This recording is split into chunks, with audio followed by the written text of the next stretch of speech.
Compared to the inhaled air with the exhaled air, children,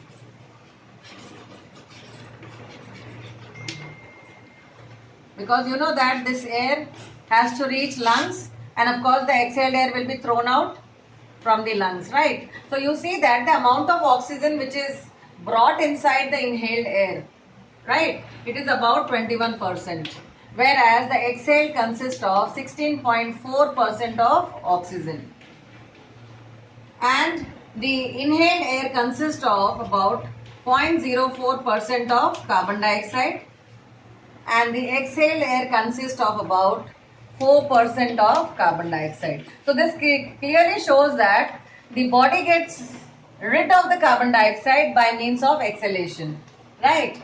Now, how do we know that the exhaled air consists of carbon dioxide? There's a simple experiment, children. You must have learned, of course, that lime water turns milky, right? The lime water has a property that when you allow the carbon dioxide, the lime water, when added with the exhaled air, which means if you breathe air into the lime water, this would make, because lime water would be whitish in color, so as you breathe into it, it turns out to be milky white, right? So the milky color of the lime water is because of the carbon dioxide. So there's a small experiment you can do, children. In a test tube, take some lime water, and with the help of a straw, try to breathe out. When you exhale, obviously the amount of carbon dioxide which reaches to the lime water will make it to turn into milky color.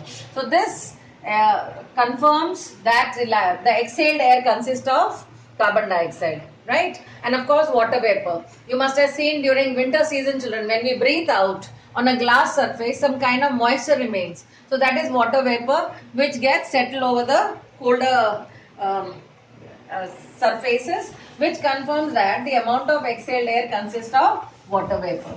Now let's see some more organisms examples. We will see, children, now. In case of amphibians, now the amphibians are those organisms which live both on land as well as in water.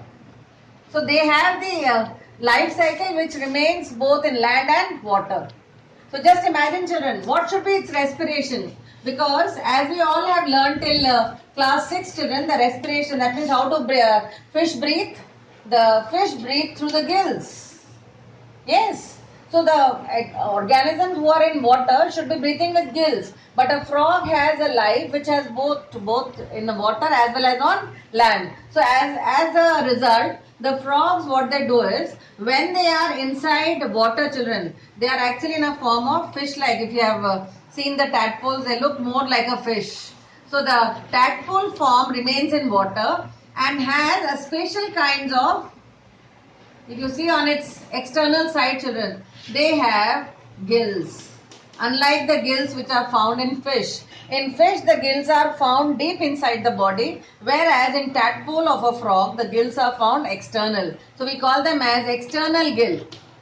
Okay, these external gills get replaced because as a tadpole remains in water, the later stage is a young frog, which now starts migrating towards the land. As it comes onto the land, the adult frog now gets development of lung. Okay, so in adult frog, the respiration takes in lung. But then we all have learned that frogs breed in water. During rainy season, you find the croaking sound, children. That croaking sound is meant for calling its mate. So while breeding in water, because they again go in water, so imagine, children, how should be the respiration carried out. So that is why the frogs do have a skin which also again remains moist. I told you in the previous session that what makes a moist skin to help in. So this moisture which is present on the skin allows the oxygen to dissolve and carbon dioxide to throw out.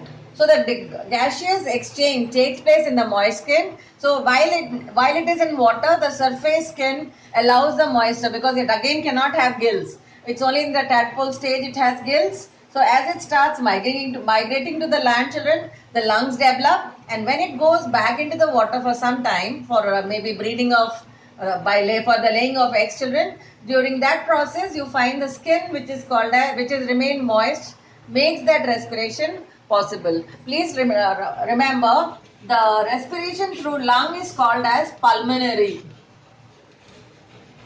Keep in your mind, the lung through respiration is called as pulmonary. The respiration through skin is called as cutaneous. It's called as cutaneous because the skin name is cutin. So just imagine a frog has a gill respiration, a pulmonary when it comes to the land, and a skin respiration while again it remains in water. Being on land, again it goes and lays eggs in water. Thank you.